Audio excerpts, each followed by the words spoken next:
It's kind of fun to see how a new technology can do something that's educational and informative and do something better than was possible before. And that's what tonight's all about. And that's why I was excited as ResMed, the presenting sponsor, to be a part of the program. Now it's my honor to introduce to you Roger Bingham. Many of you probably know of Roger. He is the co-founder and director of the Science Network. He is a creator of many forms of educational media, including the critically acclaimed series, The Human Quest, and has received many awards and accolades for that work, including 7 Emmy Awards. So please put your hands together and join me in welcoming Roger Bingham. Thanks so much. So a couple of quick references there. First of all, the Science Network, which started 10 years ago, our first meeting, was called Stem Cells, Science and Ethics and Politics at the Crossroad. It was over at the Salk.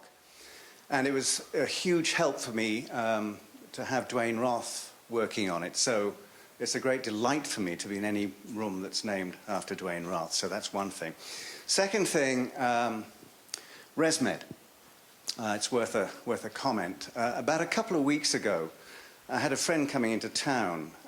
His name was Martin Rees, Lord Rees. He was president of the Royal Society.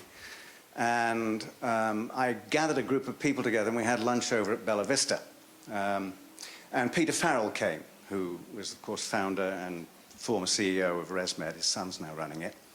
And we had a great time there. So and ResMed has been a great sponsor and funded many of the programs on sleep and dreams on the Science Network. So thank you for the introduction.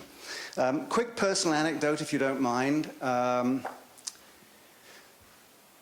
Apart from what you said, when I first came to this country, it was last century, and I came here because I wrote a book, co-authored a book called Wildcard, which was a science fiction novel.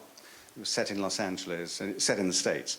So we came out and did a research visit in 19th, and then came back because it was a bestseller, fortunately, and did a tour, which was great because I thought, that everybody rode around in black limousines. So I came back to the States to live here, and it didn't quite work out that way, but it was nice anyway. The agent, see how all these little things work together. The agent, the literary agent for this book was a man called Russell Galen at the Scott Meredith Agency. And Russell was also the agent for somebody called Philip K. Dick, who wrote a book called, well, one of the books he wrote, you'll probably, do androids, right? What's Dream of Electric Sheep, which became Blade Runner, which was directed by Ridley Scott, who bought the rights to Wildcard, but didn't make the movie. So he made The Duelists instead, which was very sad. But, so there's lots of nice connections there. Then, living in the States, I was at Caltech, but also sending back some reports to the BBC during the Voyager missions, and met a lot of people there. And at the end of that, and as the JPL adventure was going on, I also went over to the public television station in Los Angeles, KCET, to visit a friend there who was making a series called Cosmos, the first Cosmos, Carl Sagan. And Carl said, they're doing an audition over there for a television series. Why don't you go and sort of do that? So I went over, auditioned for the thing, did a guest host routine, and started doing work for KCET, and eventually set up the Science and Society unit at KCET. So I then ended up doing quite a number of things with science fiction people. I did several pieces with Ray Bradbury. And I remember that we did a program with Ray Bradbury, Arthur C. Clarke, and Chris Kraft, who ran the Apollo missions. We had a dinner and then did an after-dinner conversation, which was a lot of fun. And then filmed the whole thing. And in the process of doing this, I recall saying to Bradbury, So, science fiction, you're in the business of trying to predict the future, right? And Ray said no. He said, I'm in the business of trying to prevent possible futures. Which takes me back to Lord Rees, who at Cambridge now has a place called the Centre for the Study of Existential Risk.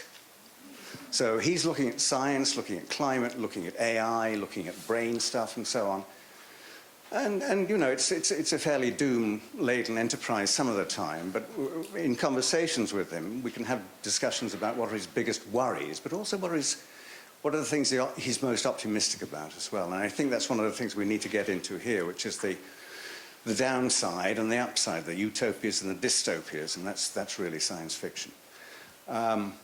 What I'd like to do is introduce David and Eric. I'm not going to say very much about them because you can read about them on the programs in the interest of time.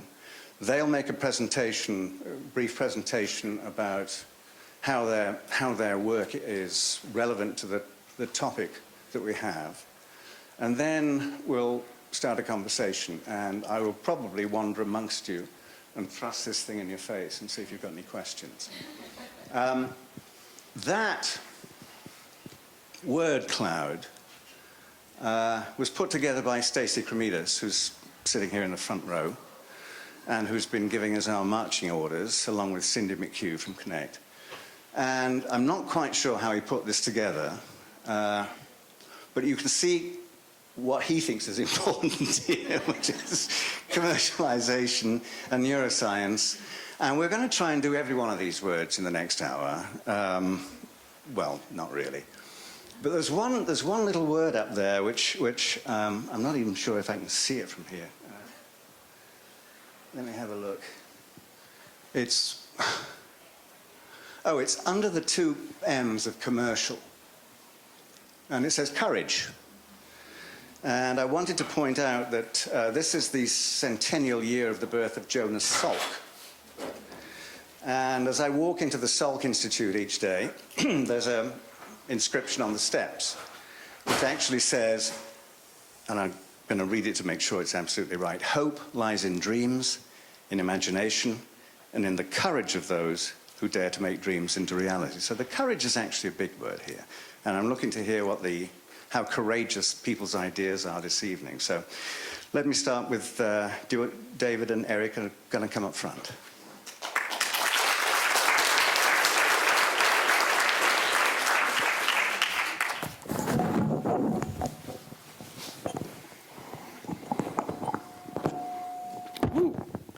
These are set pretty high.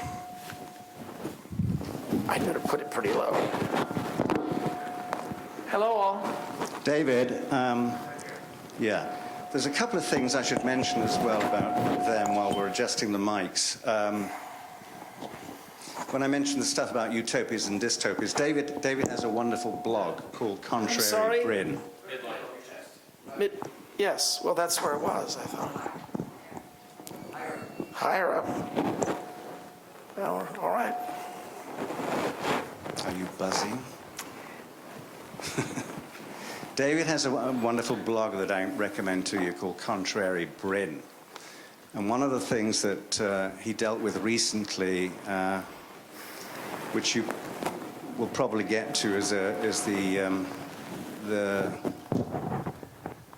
effort by Neil Stevenson to put together a volume of stories which are all very positive as opposed to dystopian. And David's comments on that are all quite wonderful. I think you'd enjoy seeing them. The second thing I want to say is that if you go to the website for the project that Eric is working on, the Tricorder, the main banner on the thing says turning science fiction into science reality. So that's a theme that I want him to get to go to as well. And one final reference is that the prevalence of this is all very amazing. There was a piece in the New York Times 2 days ago about the huge and sudden rise of science fiction in China, which I want to get to at some point. Here's the cover of Science magazine for very recently, October 2014.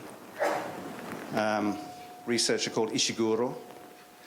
And he's at the back, the robot that he's made is at the front, which is astonishingly like him. There's a thing called the uncanny valley, which is when you get things that are a bit too close to reality. So there's a whole issue of Science magazine on the social life of robots. And then for those of you who looked at the Smithsonian, there was an issue earlier in the year called Seeing into the Future, which dealt again with these topics. So these are very current issues, and I hope we'll get some nice conversation going. But do you want to start, David? Well, I just thought I'd mention that Eric and I just 3 hours ago, we emerged from the IMAX down the road here in Mira Mesa, having watched Christopher Nolan's new film, Interstellar. And I am so very glad that I didn't listen to the myriad snarky, smug nerds who infest my blog and my Facebook and all the social media. And I intend to chide them thoroughly. There comes a point in time when nitpicking goes out the window, when you are sitting in a wonder. And Eric and I are of mutual agreement here that it's probably the best piece of cinema created so far in this century. It slayed me, yeah. It is, and are we scientifically trained enough and savvy on science fiction enough that we could nitpick in the scenes? Duh. But there comes, which is, by the way, one of the most beautiful contributions that our generation made to the English language. Now, Eric is very busy making things from science fiction come true. He helped to organize and is one of the leading lights of the Arthur C. Clarke Center for Human Imagination, which we just established a couple of football throws from here because I throw kind of lame, maybe 5 or 6 for me. And its mission is to help develop understanding of the underlying nature of imagination. And you should look up the Clarke Center and get on their mailing list because there are all sorts of great activities. But Eric is also a surgeon. He also teaches at the medical school. He has 2 chairs. But in addition, Eric is one of the mavens of the X Prize Foundation. Peter Diamandis and others set this up, which helps to propel using prizes. And one of the most exciting science fictional come-true events of my life was when one of my heroes, Paul McCready, made a human dream come true and got a very buff young man to bicycle across the English Channel 20 feet above it. This was the Gossamer Condor, wasn't it? Yes, right. The Gossamer Albatross had won the original prize, but who cares about poles 800 meters apart? But when only a few years later somebody by human-powered flight went from Crete to Athens, then we knew the old dream had come true. Well, Eric is involved in several aspects of these prizes, but the most interesting one that he's engaged in right now is to make the tricorder come true. So they're about to start testing entries. How many entries? You take over from here. Well, thank you very much, David, and thank you so much to the MIT Enterprise Forum for having me here today and being able to talk about that. I thought since we're telling a few personal stories. Yes, tell the story of how you came to be here. Making connections. Well, yes. So, in fact, I did my fellowship at UCLA, but was actually recruited here into the Department of Head and Neck Surgery by the founding chairman of the neurology department at UCSD. But it was San Diego that, in a way, really recruited me to San Diego. And not just for the obvious factors, but Roger and I, we had a lovely discussion the other day about Jacob Bronowski and how he ended up in La Jolla, and how we actually are connected through him. And there's something about the place here that is different. We were talking about the difference between MIT and Caltech, say. And so there's a difference between Silicon Valley and San Diego. So I came to San Diego, was recruited here to the university, and had a long-standing connection with Peter Diamandis, the founder of the X Prize Foundation. So, but the other part of San Diego for me is science and science fiction. And we were just remarking with the Mysterious Galaxy, the table out there, there are not many cities left in America that have a good science fiction bookstore. And I come from a great science and science fiction town, Toronto. And it's a fabulous cosmopolitan place as well. So let's talk about prizes for a minute, and what are we doing and why are we doing these things? And it's interesting, I see Terry Sanowski here in our audience. We are so blessed here in San Diego with incredible scientists and people who have initiative, like Terry, part of the President Obama's BRAIN initiative to bring unrestricted research money to initiatives for humanity. And there are ways to recognize that, and we know them well here in San Diego. The Nobel Prize, of course, is perhaps the most obvious one. So there are research grants with some goals. Program managers come up with things that they want to have funded, and then there's unrestricted money. And people kind of roll the dice, and scientists go after that and try to bring their scientific dreams to reality.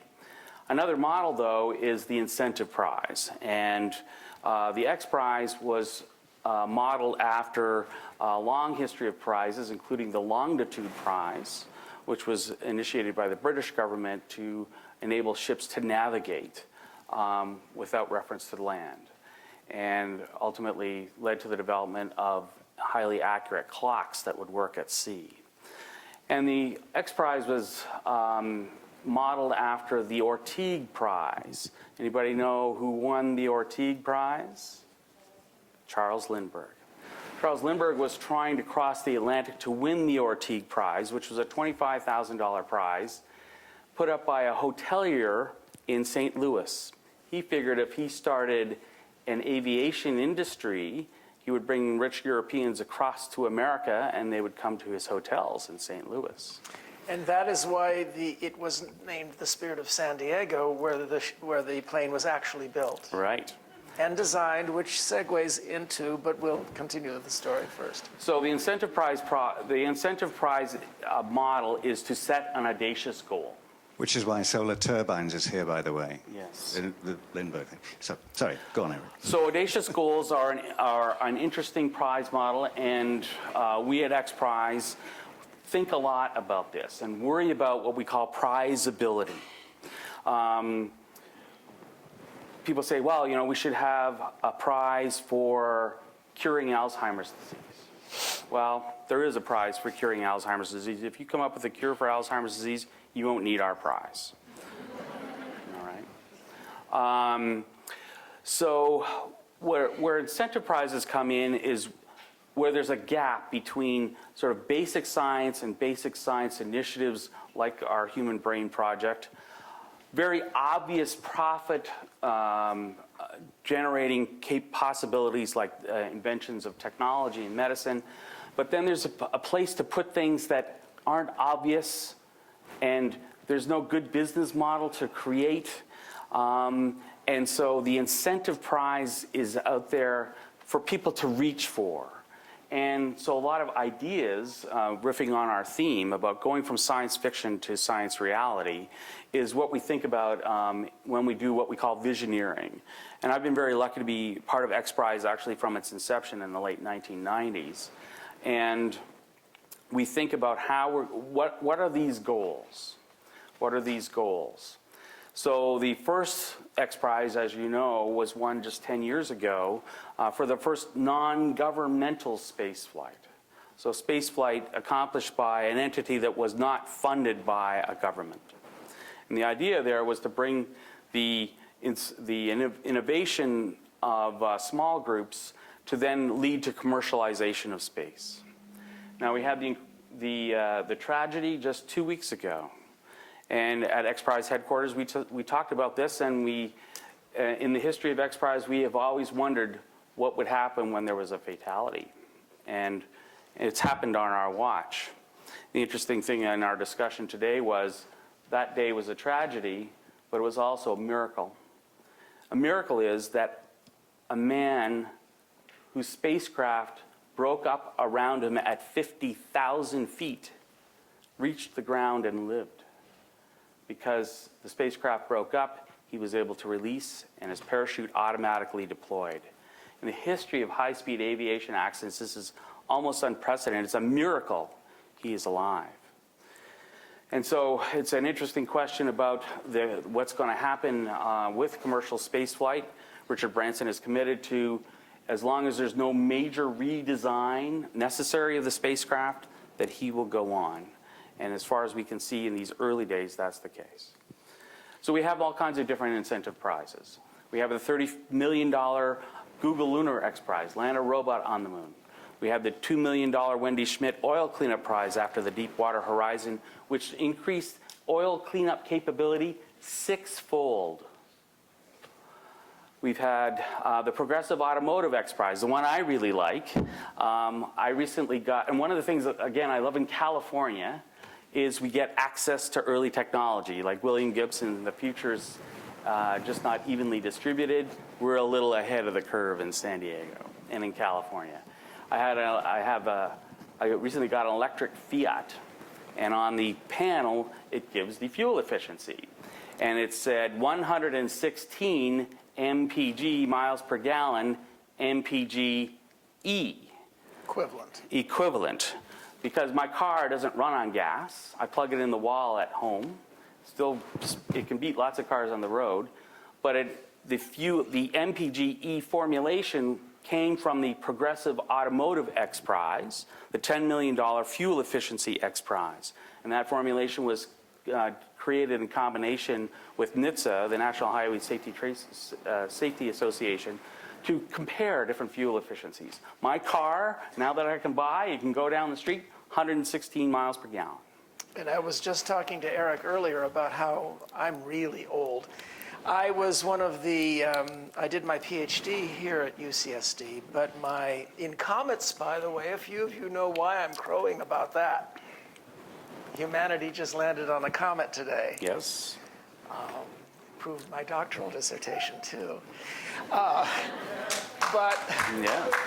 thank you. Didn't you say that in your Facebook post? Yes, I said it in my Facebook post. Roger, thank you.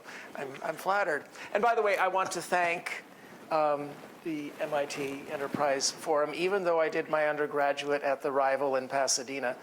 And what I was going to mention is that a prize that I was involved in was the Clean Air Car Race of 1970 from MIT to Caltech, which featured, from the University of Toronto, the first hybrid car on the planet that needed a co-pilot who was busier than the driver because there were no computers aboard. A portable computer, right. And it disappeared. It went all the way across the continent without a glitch, drove back and disappeared into Wayne State University with co-funding from Toyota, and reappeared 20 years later. But it was only last year that I figured out that the most important effect of that race was unsung, because the most boring cars in the race were what made the biggest difference. The unleaded gas cars. The Tetraethyl Lead Company had proclaimed that they would not make it across the country. They made it there and back, and the Tetraethyl Lead Corporation car broke down. And within 6 months, the bill that had been stalled passed. And to look back from my ripe old age and say, that's how we had an effect? The boring cars we were ignoring all the way across the country actually helped a little bit, a nickel's worth, to change our civilization. You don't know what is going to affect the horizon.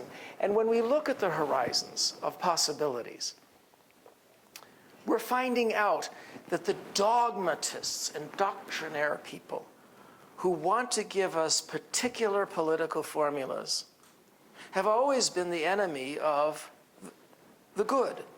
They always think they have the best, and it's always the enemy of the good.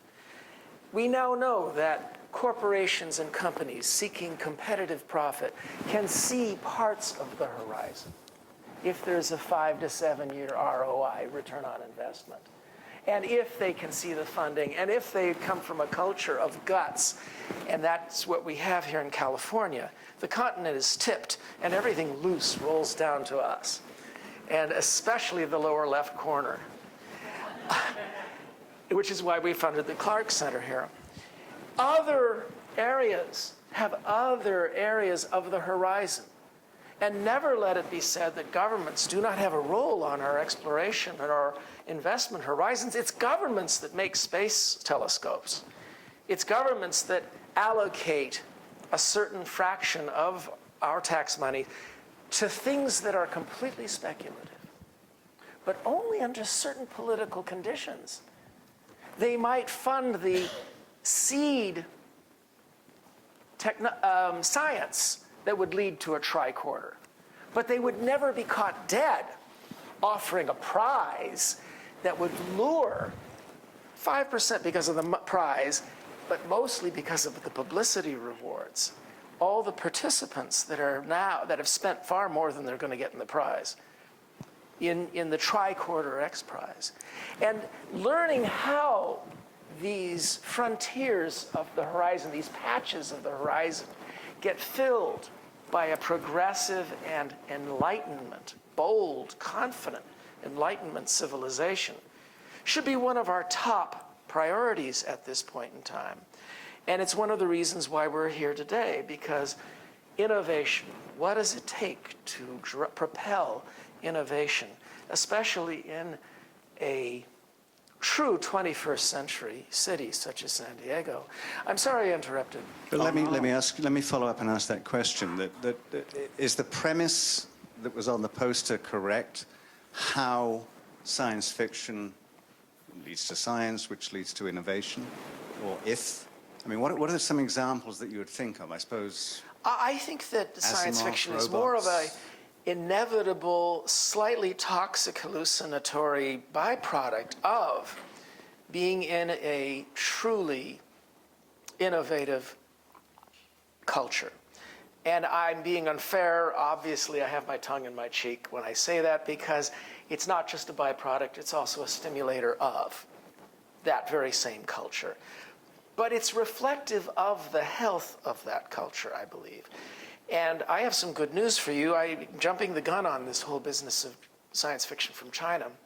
I remember when I was there in 2007 giving a talk, and some of the government officials were saying it's obviously only for children. And I rolled my eyes and said, you'll see.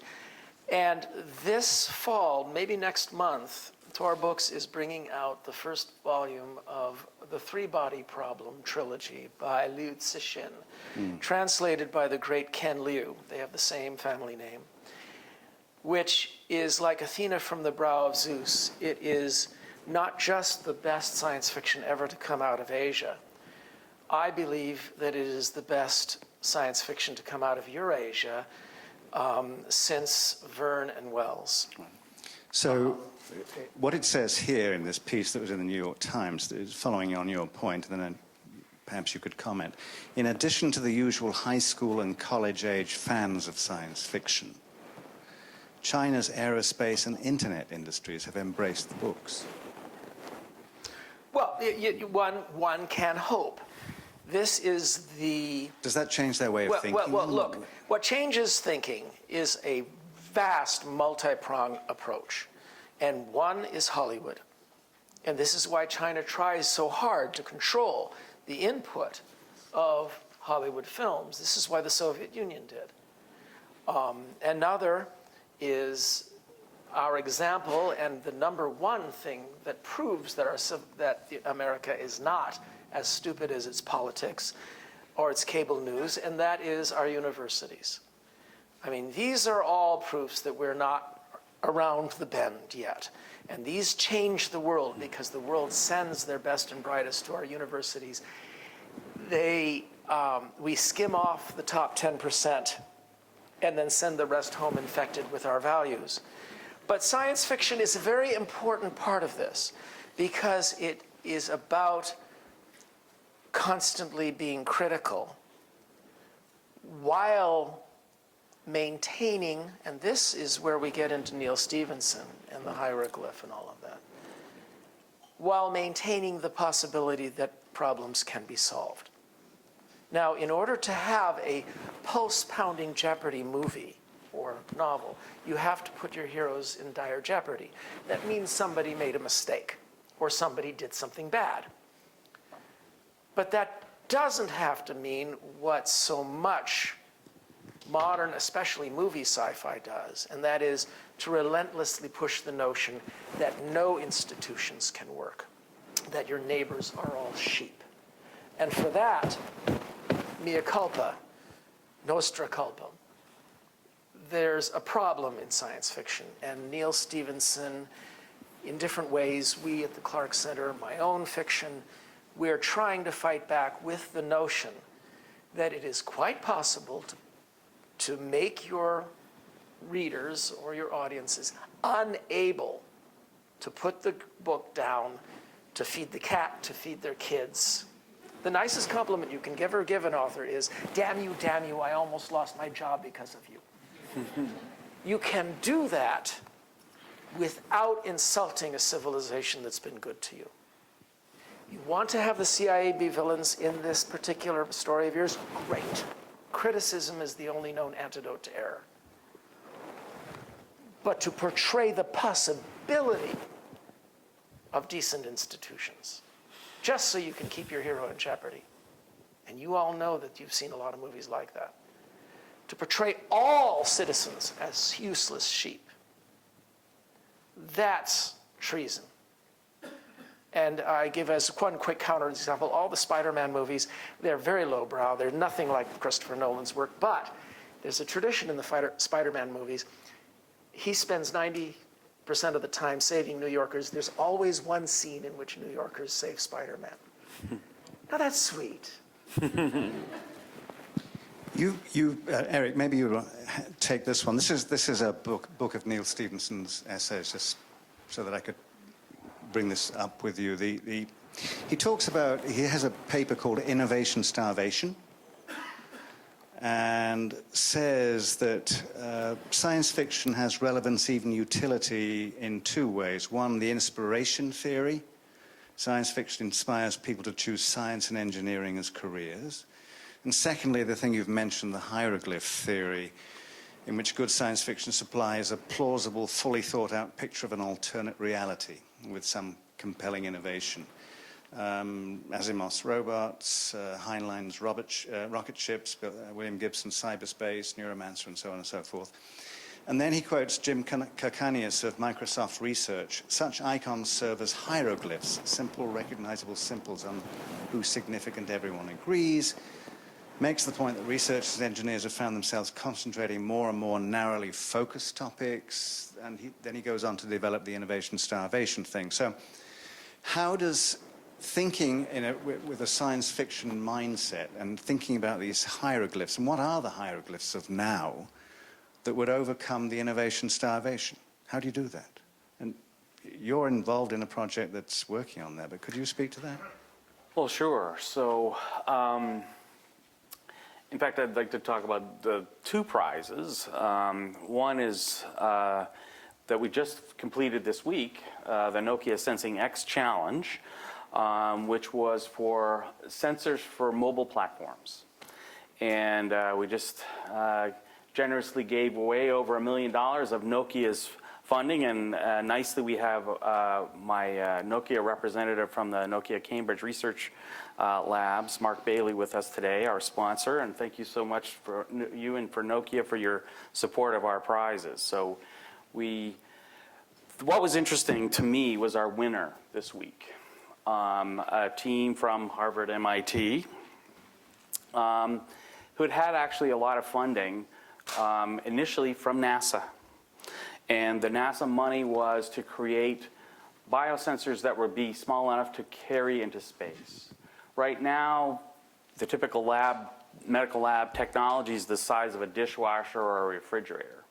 When it's $1,000 a kilogram to take something into space, you don't want to take a fridge to do a blood test. You want to take a mobile phone. And what we have seen in our competition is that the sensors for that are now a reality. And so it was some NASA money that started this up. But interestingly, the winner, Eugene Chen, said it was really entering our competition that drove him, and he didn't realize how hard it was going to be to meet the documentation requirements that our judging panel used, and ultimately selected him as this year's winner of the Nokia Challenge. So it was really fun. The other prize, of course, that I am the medical director of is, and I'm so excited about, is the Qualcomm Tricorder X Prize, which has been funded by the Qualcomm Foundation to make an integrated medical sensor suite mobile. And the point of our prize is to demonstrate that this is possible, that we'll be able to put these sensors into a system and then hand it to a person, no doctors required. In fact, no doctors will be allowed in the room. So the exciting part for me is that this is a collision of two great institutions in my life, the X Prize, but also UCSD. We have now publicly announced that the test program for the Tricorder X Prize will be here in San Diego, running through the UCSD health system. So our 10 finalists from around the world, we have teams from India, from Canada, from Taiwan, across the United States, from the UK, and they'll be bringing their systems to us next spring. And then UCSD people with the various conditions that are part of our competition, like brain hemorrhages and tuberculosis and HIV and strep throat and ear infections, will be gathered up, and then these tricorders, these integrated systems, will be brought in and put in front of these people. And so the ingredient beyond the Nokia Challenge, which is the sensors that are the incredible orders of magnitude better than what we have now, that will literally be healthcare in the palm of your hand, will operate with the computer systems and be enabling you, just like you do now, and go on to Expedia and book your flight to Europe. Who had thought 15 years ago you would even think about ordering a flight out of the state, let alone around the world, on your computer by yourself without the help of a travel agent, or go to take your check and put it in a machine and not have a human being look at it when it leaves your hands. Healthcare will be the same thing. You will be enabled to do things on your own that now take all those steps. I'm not feeling well. I get the appointment to the doctor. I go to the doctor's office. I talk to the doctor. The doctor says, okay, maybe you need a test. So you go to the desk and you get the piece of paper. Then you take the piece of paper and then you go to the lab. And then they do the thing, and then you wait and wait and wait, and then you call the doctor's office, and then you call the doctor's office again, and then you call the doctor's office again. They finally call back, oh yeah, the test was normal. All I want is a pill I can swallow and the robot tests instead of a colonoscopy. Well, and you know what? Our chief judge for the Tricorder X Prize has built that. And San Diego Biomedical Technology, the PillCam. Yeah. So, the Tricorder X Prize is the two things: the usability plus the technology. And what's really cool, like your unleaded fuel discussion, is that what was so crazy 4 years ago when we were dreaming up this prize over the Estancia just next door, where we had the visioneering events for this thing, is it's a race now. Apple and Google are trying to build these things. Our teams are going to be first on the ground, and we will be having the public announcements of the test program about a year from now. So we are just ahead of the curve. So again, 5 years ago, 100 mile per gallon car, and now I can go put my credit card down and rent one, in any location in the city. So that's the funny thing about prizability. It's just finding that goal that seems crazy. Let's throw some things at it, throw some serious money at it, and throw that human ego that's going to go for it. But And they will go. the agility to be able, the insight that you and Peter Diamandis and others have shown, to be able to look at the horizon of possibilities and say, this is a patch here where it looks linear and doable. Mm-hmm.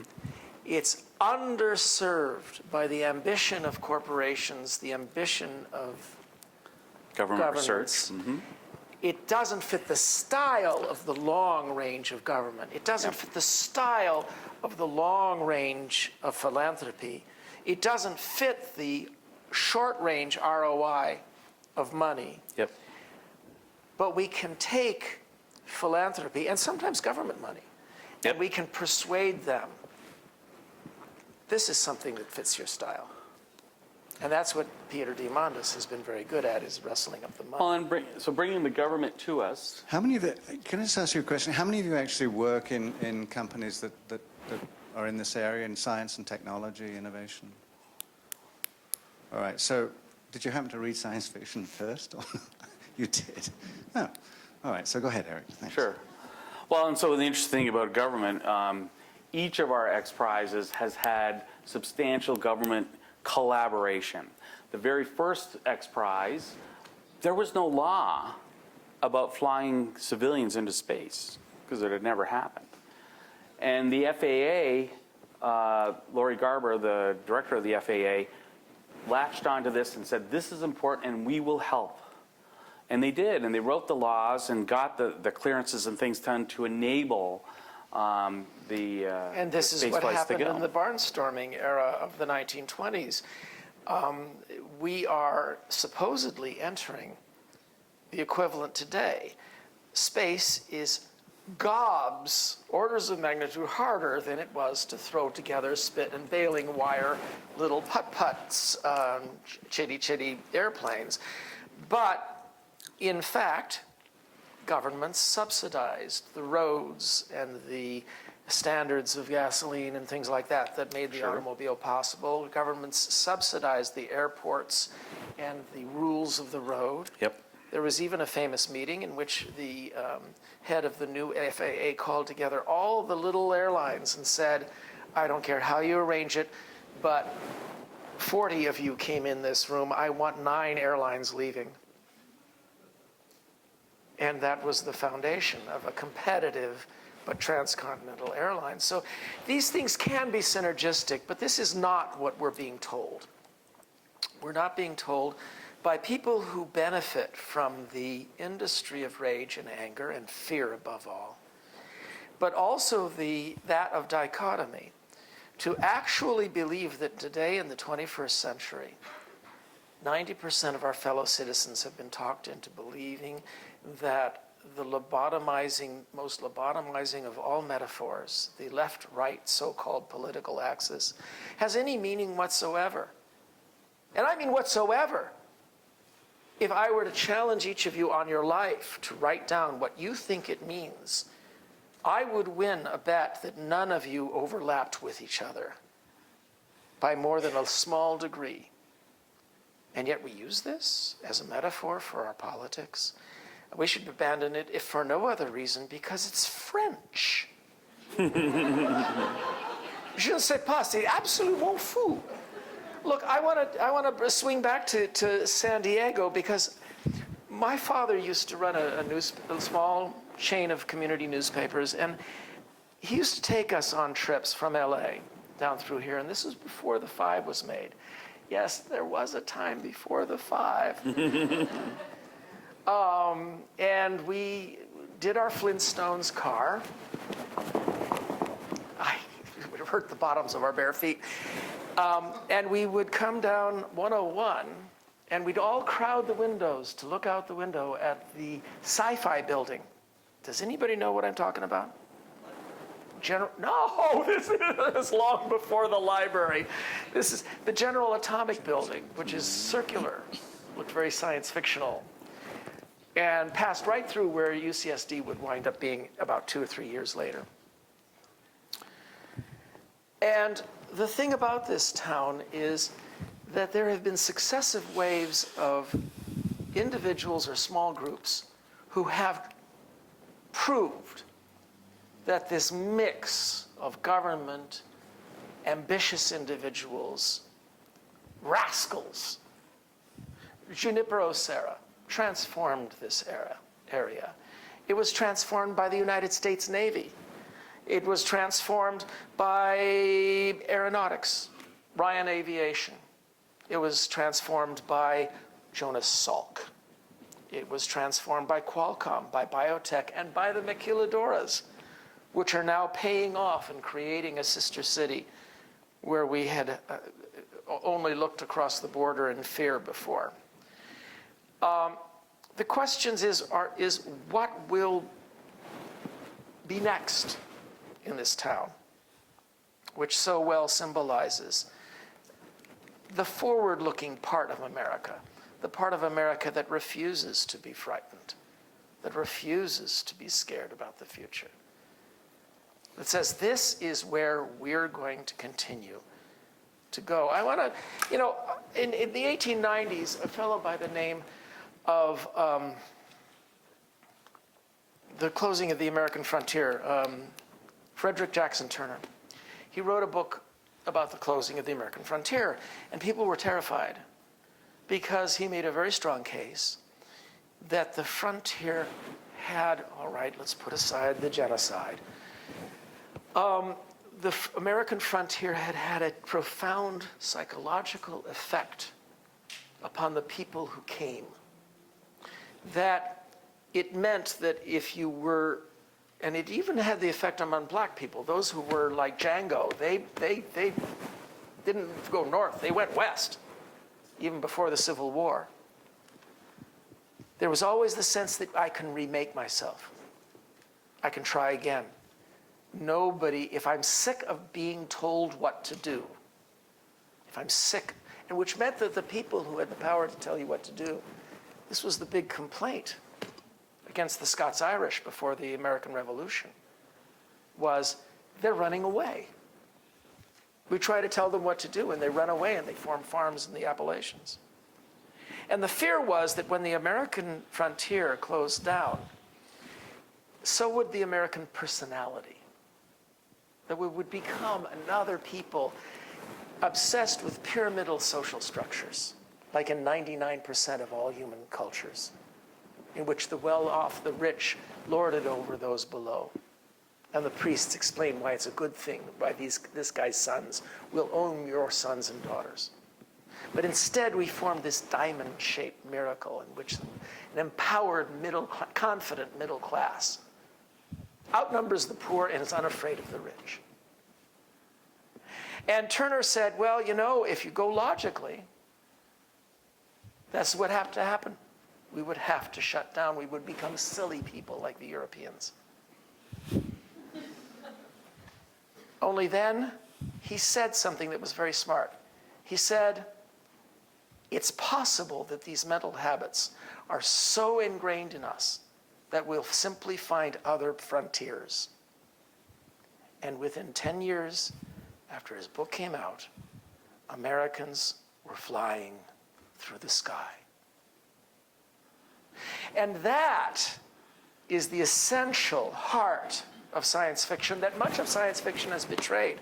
That is the essential heart of this state of California, where we're the ones who are descended from the loose ones whose parents had been too loose for their homelands, but we were the descended from the ones who were too loose for those families. And the notion that we will move on to new frontiers is why we were so excited by this film today. It's the notion that you, the representatives of these California, San Diego, old fart LA community, why you are the pioneers, and what can we do to help?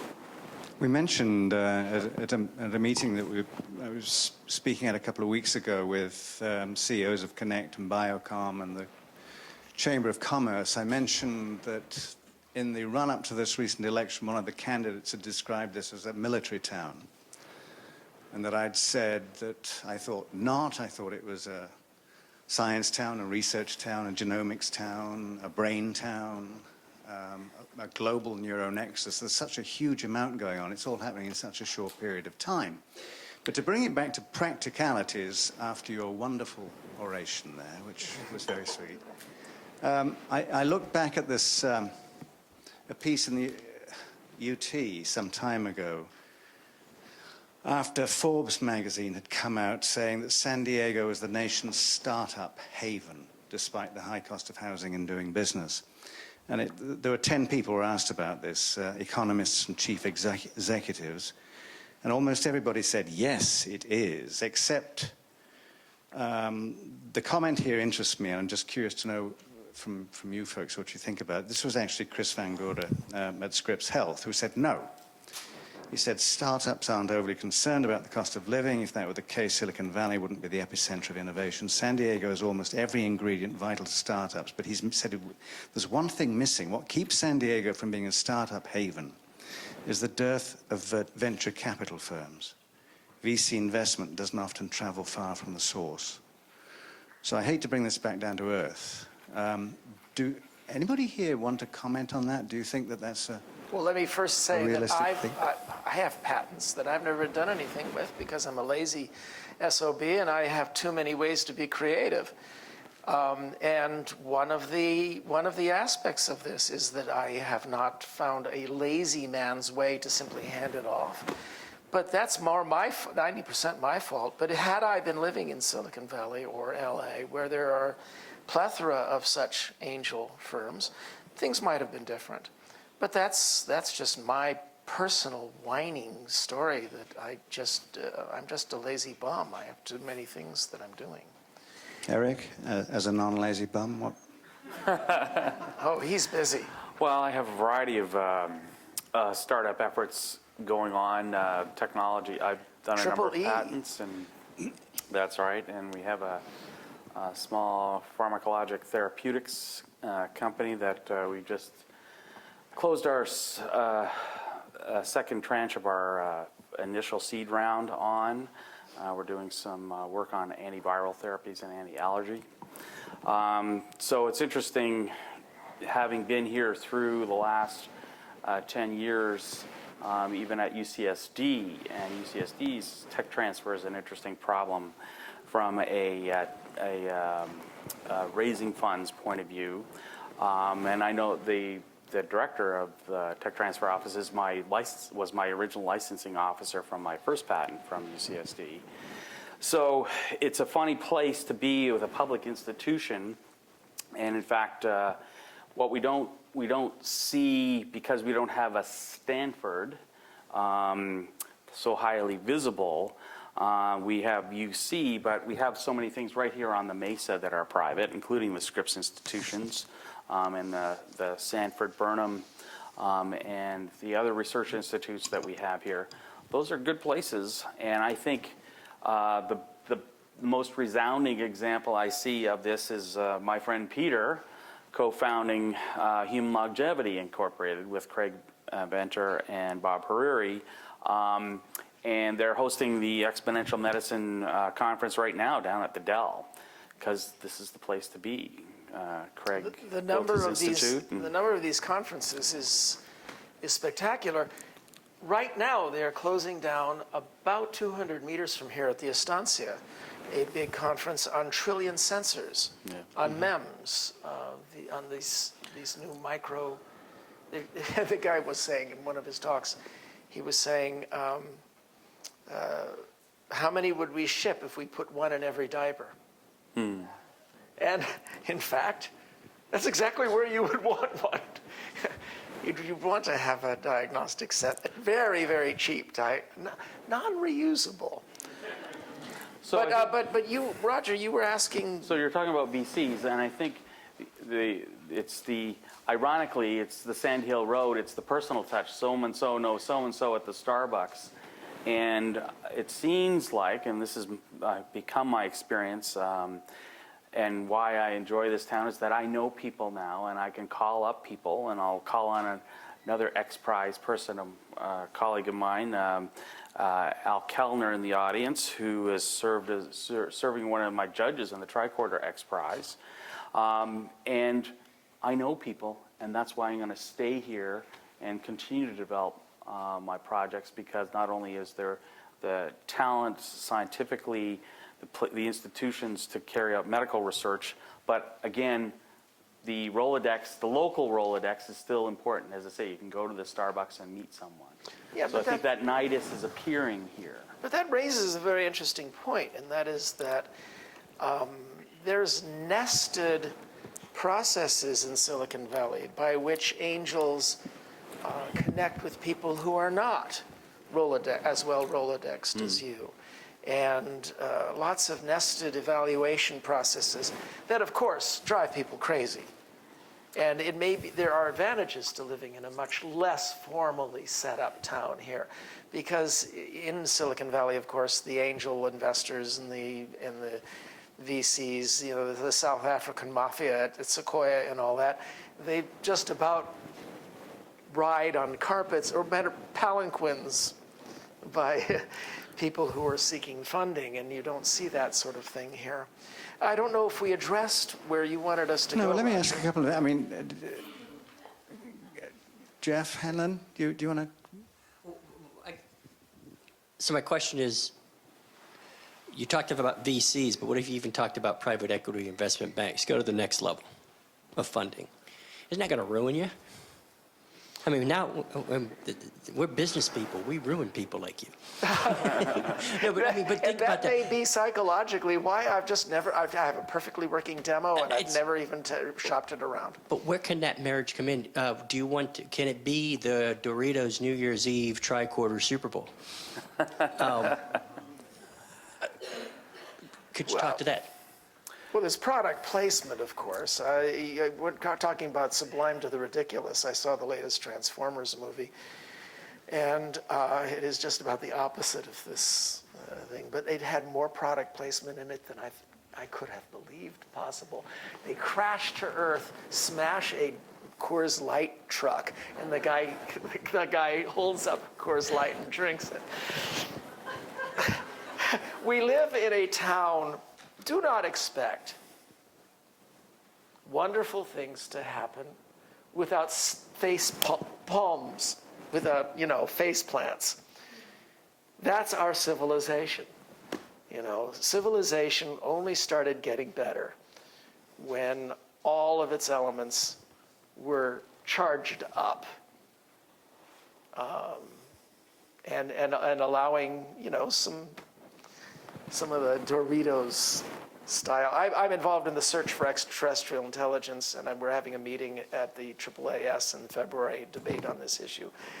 And biggest face palm of this century for me was when Doritos funded a beaming into space of a message to aliens from a contest they had won, a prize contest they had won for amateur-produced Doritos ads, and it showed a tribe of Doritos chips sacrificing one of their own into a bowl of hot salsa. And this was beamed into space on our behalf, representing our civilization. So to get to your question, Jeff, I think part of what we won't be boiling the ocean in terms of technology development in San Diego. We have a few special niches. I was talking to the aeronautical engineers. I'm on the board of the directors of the San Diego Air and Space Museum here in town. And aerospace and aviation takes time, it takes money, it takes serious investment in investment banks to back the development of an airframe. Similarly with biomedical technology. You put things on people, it takes time. It takes seriousness. We're not writing apps here. You know, I mean, Uber, much as I love it, you know, the code was probably written in 2 weeks. The socialization of it, a few months. And the regulation of it, non-existent. So, which is its power. We're in a different space. We do different things here. And so it takes serious people with serious investment thoughts to understand the binariness of biomedical engineering. You know, is it P.05 or not? You know, when you unbreak the code, that breaks your company. But Eric, Right. this is all going to change. I mean, I had a list of things that may change San Diego's technology, innovation culture in the future. Number one on my list was the maker culture. We are experiencing a micro-miniaturization that you are part of biotech that is equivalent to the 1980s in electronics. And very soon, young hackers will have on their desktops a Molecumac that can synthesize almost any known or unknown organic compound. But And I'm then, gonna when that happens, which of us But is I'm going going to to eat at challenge you on McDonald's? that one. I'm going to challenge you on that one. I'm not. Well, I am, and the reason is the example of 23andMe. 23andMe was the Silicon Valley ethos. We're going to make it, and we're going to do it fast, and damn the torpedoes. All right? And when they could not answer the question, what is the validity of your technology? What is the basis of the things that you're asserting in these things that you're sending to people? You have the chance of cancer. You are Scots-Irish. And they couldn't answer that, and they didn't answer the mail from the FDA. They got shut down. Well, Now, it's quasi Human shut Longevity Incorporated is not going to do that. Now, it's okay. It's my buddy Peter. But they will have the validity behind the assertions that we make. And so, again, I think there's a bit of an ethos. There's a difference. You put people in airplanes, that's different than putting a drone up there. There was also, when I was doing a conversation with Craig Venter that we've filmed for UC TV, one of the people in the audience gave a fairly good description of what they were doing, and it was kind of like garden shed genomics, and asked Craig what he thought about that, which didn't go down very well. So there's the downside to the maker culture, isn't there? Well, you have to, in science fiction, one of your jobs is to explore potential downsides. As Ray Bradbury said, the highest form of science fiction is not how often your predictive score is. My fans keep a wiki tracking my predictive scores. If you want to see a creepy moment, look on the page 206 of my nonfiction book. But it was published in 1997, and it said, what would happen if, say, for instance, someday terrorists bring down both World Trade Center towers? But in any event, no, it's the catastrophes you prevent by doing thought experiments, because these little nubs above the eyes, these prefrontal lobes, are the last things that we ever evolved. And we know that in part from cranial studies of our ancestors, but partly because they're the last things that kick in human life. They kick in when our children are 22, 23, 24, 25.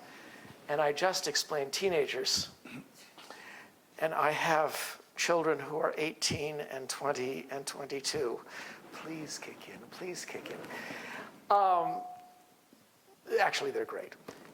But the point is that these are the nubs just above our eyes that I believe the Bible refers to when it says that Moses had lamps on his brow. These are where we do what Einstein called the Gedanken experiment. We think about the possible consequences of our actions. We think of possible futures. We project ourselves, what would it be like to be that person? You can't do that without these. Which is why I'd rather have a free bottle in front of me than a prefrontal lobotom. Yeah, I think we'll discover with things like the BRAIN Initiative and with Cal Brain that it's, as you well know, is a lot more complicated than that. And the Nobel Prizes that went this year for work in essentially the hippocampus about place cells and so on.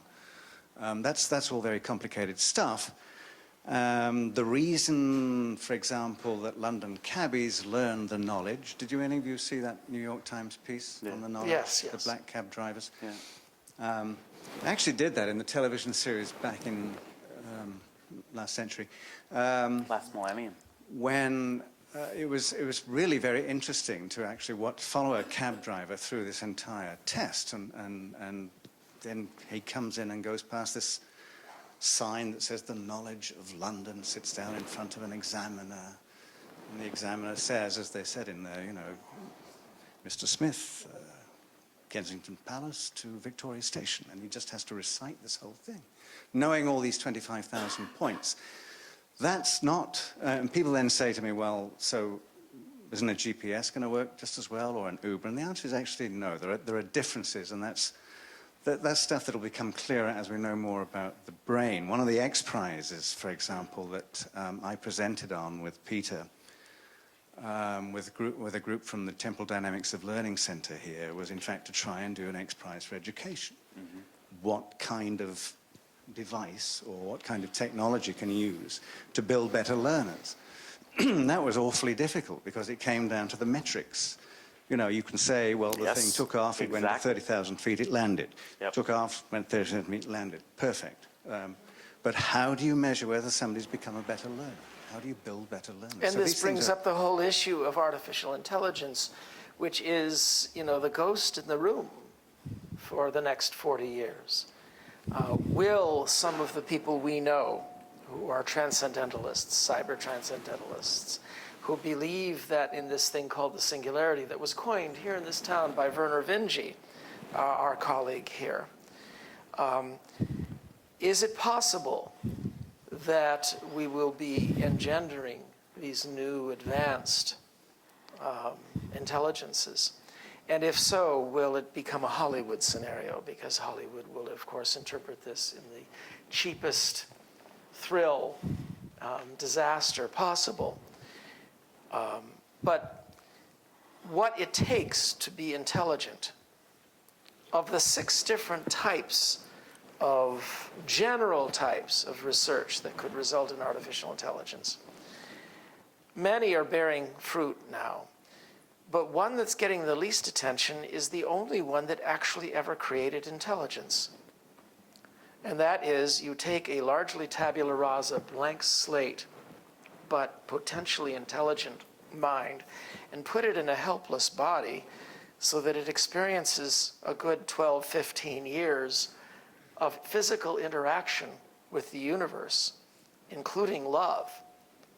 And by the end of that time, it's starting to get a body that could actually hurt people. But by that point, 99.9% of them have been raised well. And they're called our children. And that is the only method that intelligence has ever appeared on this planet, or possibly anywhere in the universe. And that's through long physical interface with the real world. And if that turns out to be how we make robots, intelligent life forms, by fostering them into human homes, where they have to obey and be children and be loved and call themselves human, I think we'll make it. I think we'll be okay no matter how smart they get, because my kids are smarter than me. Are there any questions here? Drew, do you have any comments on this? I mean, why is Redmond? Why are you here? I came to learn what's next. So it's interesting to hear the thoughts about what the future might hold for us. It's been an interesting evening. Why is the company? Why is ResMed sponsoring the Enterprise Forum, investments in technology? What do you think about San Diego? Tell me about it. Well, Peter Farrell, as you know, is from Sydney, Australia. And as he...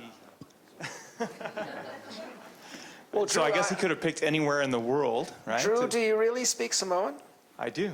Well, I in one of my novels, unfortunately it's not for sale out there, it's called Heart of the Comet, though it's the one that was proved true today. The people in the future speak Hawaiian. Why? English is the world language, you know, and all of that. But when translation becomes so totally easy, and when so much of what's going on will be brain to brain, why would we speak except for it to be beautiful? And Hawaiian and Polynesians, they are clearly the most beautiful of all languages. That's better than my theory. I was going to say because they don't have very many continents. Well, they're related. So I'm looking at these labels. So Mark Bailey, Nokia Research Center. I mean, how does this? Why are you here? Why was the interest of the subject? And have you learned anything? And do you have anything to contribute? Any comments? Well, yes, I do have a couple of things to contribute. Why am I here? Well, it's a very kind invitation from Eric.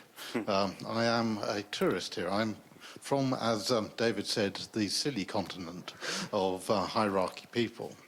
And this is my first visit to San Diego. So to address one of the things, there's a comment, well, we don't have any venture capitalists.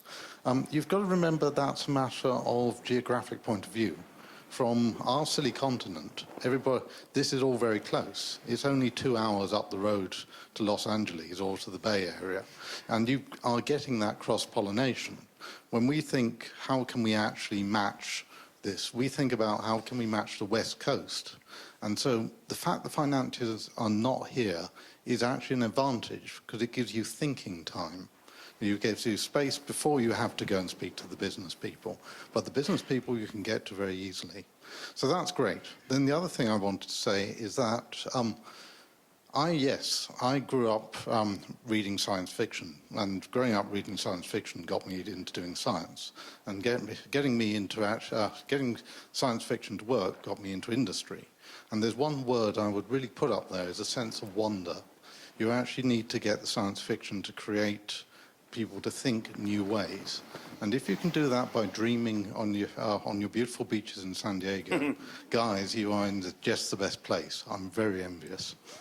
Well, All right, we actually haven't met, so I didn't know you were English. So, but in Brave New World, Huxley, his brainy people decide when their choice between being exiled to Hawaii or exiled to the Falklands, they choose the Falklands because then they could get some thinking done. I'm not sure I agree, but then again, look where I live. oh, I liked Ireland. I thought that was my favorite. So, somebody else have some comments? I mean, Stacey, you're responsible for this to some extent. So, what on earth were you thinking? One of the things that I believe in is the imperative of human exploration of the universe.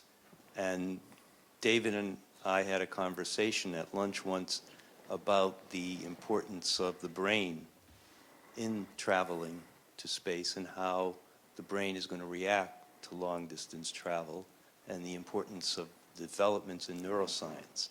Could you comment on that a little bit, David? Well, the human brain is a work in progress. As I said, we've been layering. I mean, Carl Sagan pointed this out in one of his books, that we share the cerebellum and the medulla with fish. We share the basic mammalian cortex with other mammals. Atop these was the primate cortex. You don't throw away what you had before. That's not how evolution works. You layer onto it, and this is the only way we're going to get cybersecurity, is by layering onto these legacy systems, because the systems themselves, the internet, is always going to be hacked. And upon these, we layer just the very wispy layer of the prefrontal lobes and things like that that are uniquely human.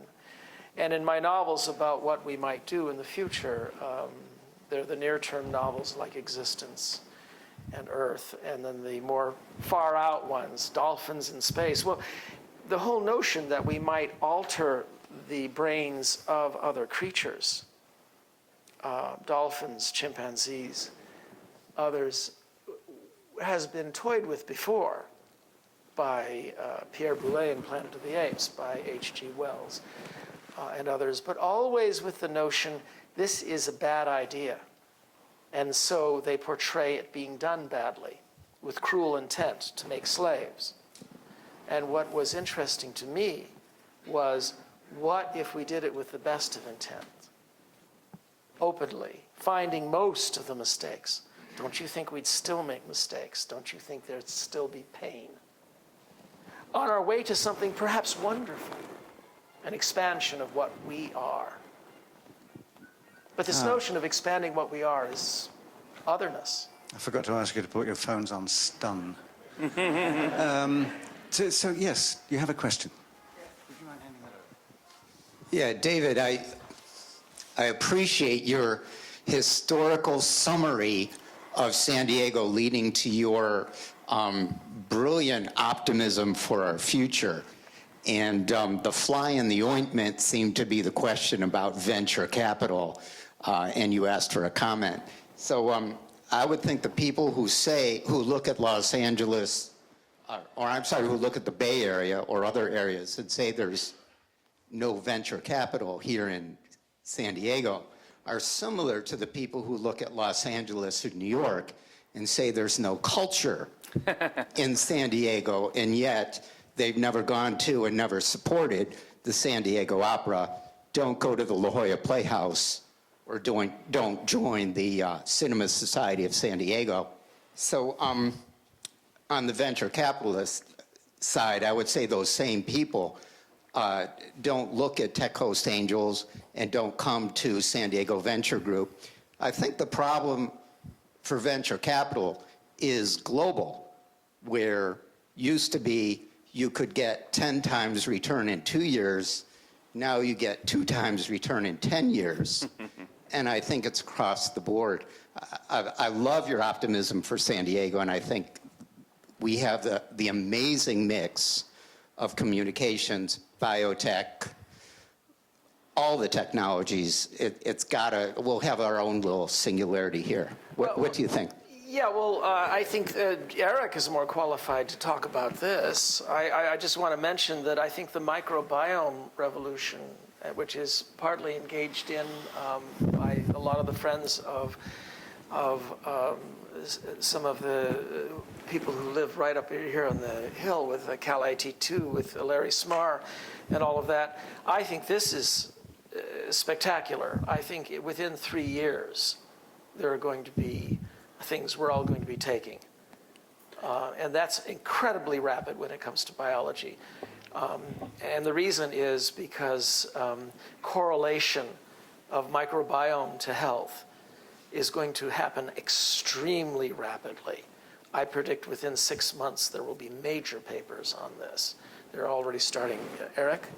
So I would say, for me personally, as a technologist and a physician, I love the city not only for its incredible environments, but for its culture. La Jolla Playhouse, and as I say, working on the board of the Air and Space Museum, and even education. You know, it was so badly damaged in the recession, but our education in the counties has some real hot spots, including a topic very close to for my wife and I. My wife is an educator and a PhD, and that is education for the gifted. Turns out that San Diego had the first Education for the Gifted program in the state, and has had many leaders in that, in our GATE program and seminar program, even in our public school district, are highly valuable and important. And so for technologists to bring their families to grow technologies like aeronautics and biotechnology, which takes some time and encompass raising a family, the culture and where you can have a family is a big, big deal. And this is a great place to have a family. I did my fellowship at UCLA, but I brought my family here. Well, we're on a fairly rigid timetable here, so I've been told that we should, at this point, thank you. Thank you, Eric. Thank you, David. Thank you. Gentlemen, thank you very, very much. And thank you, Carol, and thank you, Roger Bingham, and Stacy for helping set this thing up, and of course, Drew and ResMed. And I never even got a chance to talk about those quadcopters, but I think that that's the wave of the future. We're all going to be carried around by those things. Thank you very much. Thank you. Thank you, gentlemen. Very, very intriguing. While we let them get out, Before we join them for coffee and dessert, let me remind you of a few things. David Brin will be outside and available to sign his new book. If you haven't had a chance, you might want to grab a copy for yourself and one for a gift, since the holidays are coming quickly. And speaking of which, we are dark in December. Our next program will be January 14th. We'll be starting a trilogy series of discussions on unstoppable trends. So we want to thank, any glasses? Not as cool as David's, but yeah. Those are pretty cool too. But, we want to thank some of the key contributors to tonight's program. Stacy Chromitis, Dan Moody, Jason Sterling, Manu Singh, Michael McKenna, Bob Unger, Eric Westrick, and Barry Schwartz. Thank you very much. Great job on that program.